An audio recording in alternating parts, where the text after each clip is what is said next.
நிறைய யோசிச்சு நிறைய ட்ரெஸ் பண்ணி தான் ஜாயின் பண்ணேன். ஆனா நான் இவ்வளவு கத்துப்பேன்னு நினைக்கல. இவ்வளவு விஷயம் நியர்லி 100 ஆசனாஸ் நேம்லாம் நான் சத்தியமா எதிர்பார்க்கவே இல்லை, வாய்ப்பே இல்லை அப்படின்னு நினைச்சேன். செம்மையா என்ஜாய் பண்ணேன். எனக்கு தெரிஞ்சது என் பாடி வந்து எனக்கு ரெஸ்பான்ஸ் பண்ணுது அப்படிங்கறத நான் ஃபீல் பண்ணேன்.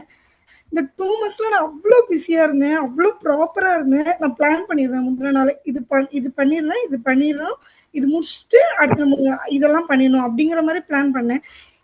ஆக்சுவலா நான் வந்து ட்ரெஸ் பண்ணேன், வீடியோஸ் ஃபுல்லா பார்த்தேன். அதெல்லாம் பார்த்து நானும் உங்கள்கிட்ட ஏகப்பட்ட கொஸ்டின் கேட்டு நான் ஜாயின் பண்றதுக்கு முந்தின நாள் நைட் 11 தான் நான் வந்து என்ரோல் பண்ணேன். இது வந்து பிசிக்கலா மென்டலா நம்ம கிட்ட என்ன ப்ராப்ளம் இருக்கு, அந்த 8 limbs இருக்குல்ல, அது வந்து அது அப்படியே லைஃப்ல நம்மளுக்கு தெரியுது. நம்மளே செல்ஃபா நம்ம இது பண்ணிக்கிறோம். இதெல்லாம் இருக்கு, இதெல்லாம் நம்மள்ட்ட இருக்க கரெக்ஷன்ஸ். முதல்ல இதை நம்ம கரெக்ட் பண்ணிக்கணும், அப்பதான் நம்மளால அடுத்தவங்களுக்கு சொல்லி கொடுக்க முடியும் அப்படிங்கிறது வந்து இதா இருந்துச்சு. Thank you ma'am, thank you so much.